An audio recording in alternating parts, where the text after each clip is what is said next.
Batrider is one of the least picked heroes in all of Dota. In fact, 100% of the games in which he has been picked have been pro games. I've never once seen him picked in a pub. It's interesting how that works out, eh? Because it sort of brings up a question of fun versus winning in a really concentrated form. Would I like to be a pro player? Would you? I mean, you enjoy winning, but you also enjoy playing these guides, and you can't do both at the same time. I enjoy winning. Would I enjoy winning if I won by slogging through the same broken but boring heroes every game? Would I enjoy winning if I knew the alternative was not getting paid that month? All of that is sort of irrelevant though, come to think of it, because I have a fun Batrider build. It might even be a good Batrider build. I have a 70% win rate with it currently, but that might be on account of the fact that ranked matchmaking is in utter turmoil right now. You be the judge. Oh man, I don't know, maybe this section's wasted breath this episode. Batrider is consistently the most picked hero in pro games and regularly the first pick. The times when he's not the most picked are when he's the most banned. Batrider is the catch-all hero. He has a repositioning 4-second stun, he has consistent magic damage, he's extremely reliable, he is a lane winner, and is good against nearly everyone in one way or another.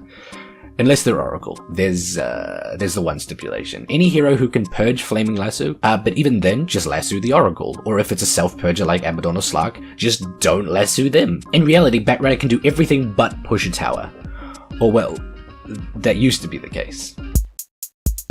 You know, I feel like I make these guides for me as much as they are for you. Writing down all of these ideas helps me get my head around it, you know? I've played Batrider sporadically for 7 years now, and I've always wondered if 1 sticky napalm, 2 firefly levels, or 2 sticky napalm, 1 firefly level was more efficient. You know that curiosity where the urge to find out is really irksome, but not enough where you actually bother to do the research?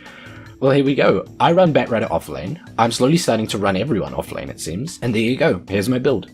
2 napalm, 1 firefly is 15 damage per tick. Ticks happen every 0.5 seconds, so it's a 30 DPS. But 1 napalm, 2 firefly is 30 damage per tick and 60 DPS. The only thing we lose is a 2% movement slow per stack, plus our attacks, I guess, doing a little less damage. Sticky Napalm is weirdly the most realistic spell in the game. In fact, all of Batrider's attributes are strangely realistic, you know? Other than the fact that he rides a bat. And even then, with the scale of everything so messed up in Dota, a star supernova ring is the same size as a magical mole rat? What? Batrider could work.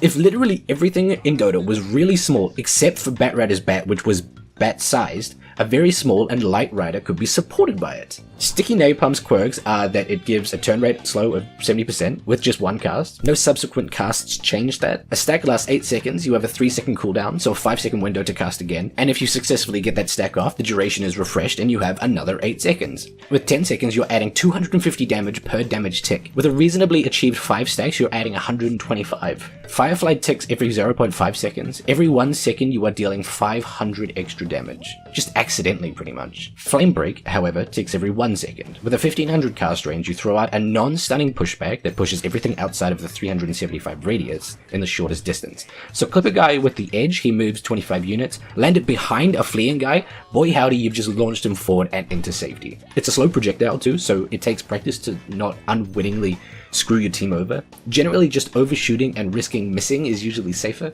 It deals 40 damage for 7 seconds. With 5 stacks, it's 1000 damage. 1000 damage? Yikes!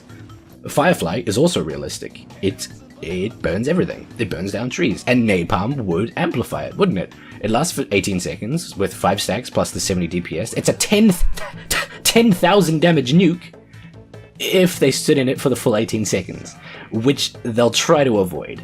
How could one remedy this situation, Flaming Lasso is a 4-second BKB piercing stun that repositions a unit to wherever you go. It says in the description, victims cannot be dragged over impassable terrain, but victims can be dragged over impassable terrain. If Batrider blinks or is blinked by Nether Swap, for example, over 425 units, Lasso breaks. If the lassoed person, however, gets blinked any range, it breaks. Here's something fun. With Ags, you lasso 2 people, the second one bound to the first. So if the first one breaks his lasso to you, the second is still connected to him, and he drags them along.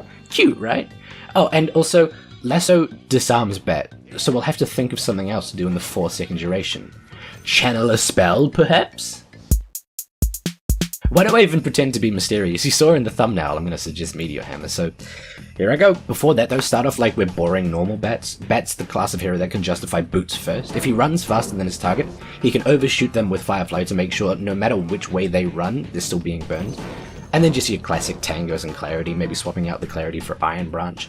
Early game, considering what we're setting ourselves up for, I skip boots. Normally bats would go tranks here. Our next 2 items give ample regen, and I skip blink and go for force stuff. Again, like with LC earlier, because it's still true, as offlane not depending and basing a build off of an item that, you know, we might not get is probably a good thing, and force stuff helps us do the most important thing, actually get the lasso off. But then we get into the good stuff, Meteor Hammer, one of the 5 new items. And while I'd say the most perplexing, they're all sort of perplexing in their own special way, right? Who is this item for? Okay, it gives 12 strength, 12 int, 4 HP regen, 1.5 mana regen. It seems like a good item for an int hero who perhaps needs to be durable, like bats, or a strength hero who needs extra mana, like Pudge. Fair so far. But then we get the active. After a 3-second channel, you strike a 2-second stun in an AoE that deals 690 damage to heroes and 375 to towers. Weird, right? So we have to find a hero who would willingly stop what they're doing to stand still for 3 seconds to get the spell off. The best hero would be someone who disables and then couldn't do anything but wait for the disable duration. Like maybe Bane, or ET, or, oh yeah, Batrider. And it gets better. That 690 damage, yeah, that comes in 7 instances. It's a DOT, which means 7 extra ticks of sticky napalm. Oh, it's 690 for a normal hero? Well, that means it's reliably 2,440 for Batrider, with 5 napalm stacks. But at this point, haven't we overkilled the enemy? Who needs that much damage? Well, that's the magic, right? It's a 40-second cooldown, and with it you can win a fight and then immediately push a tower. The one thing Batrider could not do before. But maybe I'm wrong. Maybe Meteor Hammer is an awful item. I mean, any person can stun you out of the channel and ruin the strat, and after you've lassoed someone, you become the most popular person in the game. Every single player will be running straight for you. But it's great. It's fun. If I'm wrong at a conceptual level about this entire thing, and yet still winning games, then something's really off. I haven't become a better Batrider. Literally, I'm winning because of Meteor Hammer. But that's the developer's problem, right? For us, I guess just spam Batrider Hammer until it doesn't work anymore.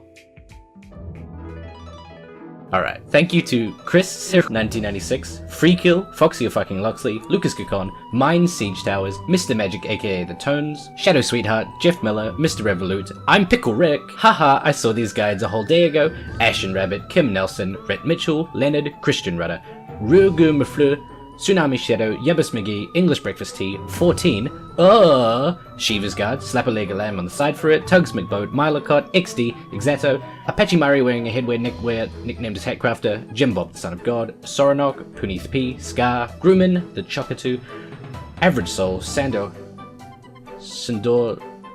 I said it right once, okay. Raphael Silva, Procrastination Studios, Carbon Bond, Orange Filter Sky, I Lie About My Love for Big Butts, Neutral Platonic Land-Based Vertebrate, Raymond Horn, Freed of Londor, Ryan Webb, Emmy Dies Alone, King Gizzard and the Sheedy Wizard, Jolly Jew Giant, Pro S, Digital Dark. Hi, I'm Eric, and I'm a filthy fucking Slark first picker. And the rest.